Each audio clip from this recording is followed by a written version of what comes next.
Eu ia na rua, ali no centro, tem a Paralixo da época que eu era da construção civil. Ai, que Eu não legal. tô lá mais, mas olha a qualidade do Sim, material. sim. O Paralixo ainda tá lá. Então, assim, eu sou apaixonada pela construção civil. Eu estava assim, muito Você ansiosa. respira, né, a construção Isso. civil, né? Então, assim, eu acho engraçado que a gente já fala que o síndico já tem um olhar crítico. Sim. Quando é um síndico que já trabalhou na construção civil, Não é tem pior como. ainda. Porque eu olho assim... É um olhar ué, treinado, né? Você por que acaba tá saindo treinando. aquela planta ali, gente? Olha, ali tem isso. Aí olha pro outro lado, fala. Aí olha pro outro lado, fala. E aí, o que que acontece? Eu falo assim, gente, o meu linguajar, como se eu fosse uma engenheira, é por conta do convívio que eu tinha com o engenheiro. Sim. Porque assim, ó, o meu concorrente, ele vinha com preço mais baixo do que o meu, mas às vezes ele não entregava o que eu entregava. Que é exatamente isso que a gente tá falando. Sim, é a qualidade, diferença entre valor e preço, né? É qualidade, Valor é o valor. ticket lá que você paga, né? Por exemplo, o Quer dizer, pessoal... preço é o ticket, valor é o que você entrega. Você entrega uma madeira com 1,8 centímetro de espessura. Não é a mesma coisa que o 2,2. Eu já cheguei em obra, Roberta, que a pessoa subiu em cima de uma prancha, que na verdade eram as duas tábuas de 30, uma em cima da outra, e a pessoa levou um tombo e caiu. Eu cheguei na obra naquele exato momento.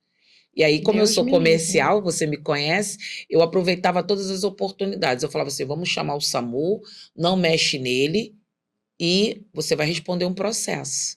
Você não pode fazer uma prancha de andaime com uma madeira... Cadê o técnico de segurança? Isso aí. Cadê o engenheiro que não viu esse armengue com duas aí? tábuas de 30. Tábua de 30 para proteger. A gente chama de armengue, né? Foi lá e deu aquele jeitinho. Isso. Não, gente, tem todo um processo. Existem normas técnicas que regulamentam o trabalho em altura. As pessoas têm que entender o seguinte...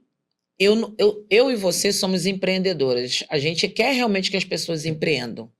Mas as pessoas têm que entender que muitas das coisas que você vai empreender vai colocar em risco a vida de outras pessoas. Nossa. E a gente falou aqui de valor, de preço, mas a gente também pensa na vida humana. Claro, você vai colocar pra mim. um colaborador no balancinho, ou você vai colocar ele em altura, ele tem que ter o curso da NR35, ele tem que ter todo o conhecimento. Eu nem falei nisso, né? Porque isso é o básico do básico do básico. Mas assim, ó, eu fui para Porto Alegre e o pessoal falou muito de ancoragem. Condomínio tem que ter um seguro também, né? Tem que ter o seguro dos colaboradores, tem que ter o seguro da obra, tem que ter ancoragem, tem que ter um monte de coisas. A ancoragem é a cereja do bolo, né? Seria muito importante que as edificações, o quanto antes, se adequassem em relação à ancoragem. Isso aí é uma questão, assim... importante, mas não só se adequar, façam as manutenções também, porque não adianta você fazer as ancoragens e não ter as manutenções, né? E pendurar alguém ali e de repente ter um acidente também. Eu acho assim, se a gente for falar, olha que a gente não falou quase nada. Precisaria de mais uns 3 podcasts. Eu nem falei da parte que eu mais gosto disso tudo. Isso, mas assim, precisaria de mais uns 3, 4 podcasts. Com certeza, Roberta, você vai ser convidada novamente para a gente falar nessa parte que você gosta, na parte que eu gosto. Mas eu quero finalizar aqui para todo mundo. Seguir as páginas da Franco Vieira, seguir a página do Chá das Síndicas, ir no evento do Chá das Síndicas, seguir os eventos que ela faz do Conecta também. Mas o primordial, gente, não seja responsável de acompanhar a obra. A partir do momento que você começa a fazer a tratativa para fazer uma obra, seja de fachada ou de qualquer outra parte do condomínio, coloque lá também o custo de um engenheiro técnico para acompanhar. Não tem problema nenhum. É como a Roberta mesmo fala, eu adoro quando tem fiscalização de um engenheiro técnico. Sabe por quê? Endossa a qualidade do trabalho. Olha que interessante, amanhã a gente tem a Expo Síndico, né? A gente tem 3 fiscais nossos que falaram, vou ficar lá no estande com vocês, eu quero... Ou seja...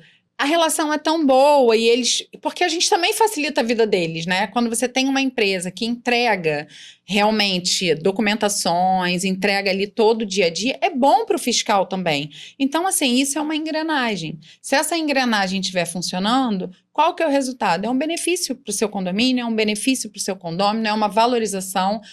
Quando eu falei que eu não falei da parte que eu mais gosto, é que uma obra de condomínio, muitas vezes, valoriza de 25% a 30% o valor da unidade autônoma, comparado com uma outra edificação que não foi reformada.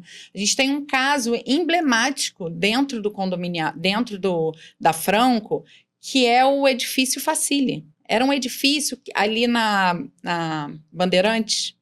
Ele era muito sujo, muito feio, as pessoas não queriam morar ali. Depois da reforma, e óbvio, de uma administração que, cara, super correta, cuidadosa, o condomínio foi valorizado em 50%. As pessoas passam lá hoje... Eu conheci você pessoalmente, você mostrando o vídeo do antes e depois desse Exatamente. Condomínio. A gente tem lá no podcast da Franco, que é o Franco Conecta, a gente tem o subsíndico de lá falando sobre isso, e ele não é nada mais, nada menos do que uma autoridade dentro do mercado imobiliário.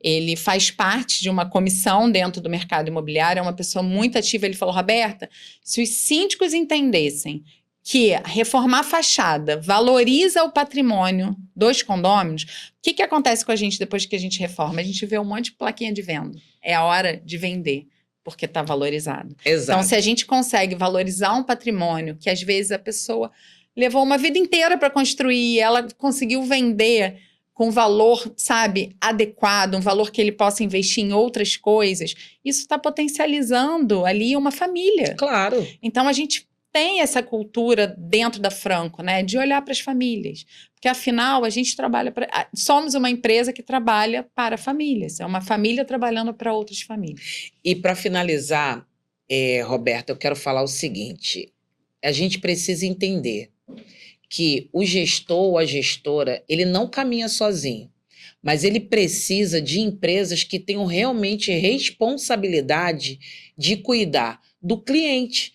Porque não é só o síndico, é o condomínio. Você tem vários clientes ali dentro que podem ter imóveis em outros lugares, que tem parentes que vão visitar e falam, quem foi essa empresa aí que fez a reforma de vocês? Foi rápido, foi cuidadoso, foi legal, vocês não precisaram se mudar por causa do barulho, vocês não precisaram pegar barulho o carro e colocar na rua. Não, mas respeitando o horário. Lógico, então, lógico. assim, a gente falou aqui dos procedimentos corretos, mas a gente sabe que a obra, a maioria dos problemas é quando você não segue as regras. É verdade. Porque o regimento interno não tem que ser respeitado só pelos condôminos, tem que ser respeitado também pelos prestadores de serviço. Exato, e quando também o síndico consegue ter uma comunicação, né? A Franco ajuda muito, porque às vezes a gente pega um síndico que acabou de ser eleito, tá ali 5 meses, ele ainda não sabe, nunca passou por uma grande obra. Então, como a gente entende os problemas que tem na obra, a gente acaba orientando o síndico, olha, vamos fazer esse comunicado, coloca no elevador, vamos fazer essa parte aqui, não vamos fazer essa parte da piscina porque está chegando o verão, vamos fazer num outro momento para não precisar isolar a piscina. Então, é importante também ter essa comunicação empresa síndico e síndico moradores, para que tenha uma obra assim, o mais suave possível, vamos colocar assim. Gente, não percam os próximos episódios. Roberta, obrigado. Obrigada muito, a você, muito Ana. obrigada. Parabéns pelo podcast, tá lindo. Gente, obrigada e fiquem seguindo as nossas páginas e sigam a Franco Vieira e o Chá das Síndicas para que todos saibam o quanto que é importante cuidar do seu cliente final. É isso aí. Beijo.